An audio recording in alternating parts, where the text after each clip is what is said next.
Hi everyone, and welcome to week 7 of Writing 111.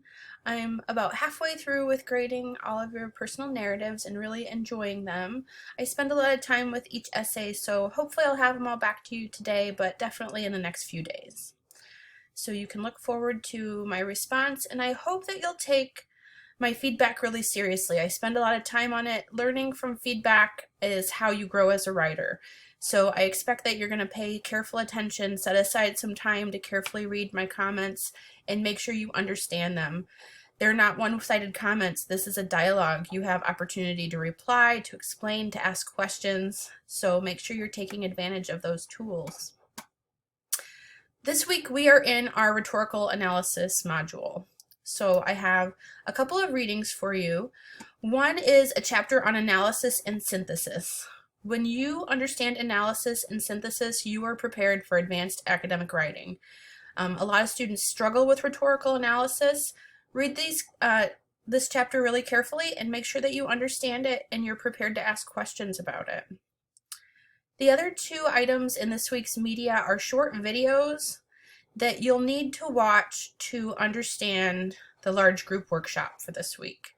So in the large group workshop, you will find 2 different writing samples of rhetorical analyses students in the past had done. Students last semester did a different analysis activity in the spring where they did a rhetorical analysis of the Super Bowl halftime performance. Or other items related to the Super Bowl. So these short videos in media will give you the background that you need to understand the rhetorical analysis samples in the large group workshop. So the Super Bowl was to last year's rhetorical analysis what monuments are to your analysis. So you can think about it as not exactly the same assignment, but a similar one.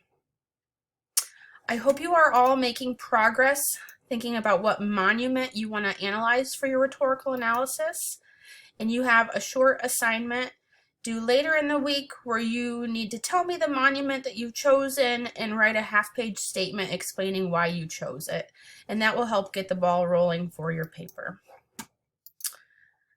So I look forward to hearing more about your monuments in class tomorrow, and I will continue my lecture on rhetorical analysis, and we'll have a discussion of how it works. So I look forward to seeing you all tomorrow. Take care.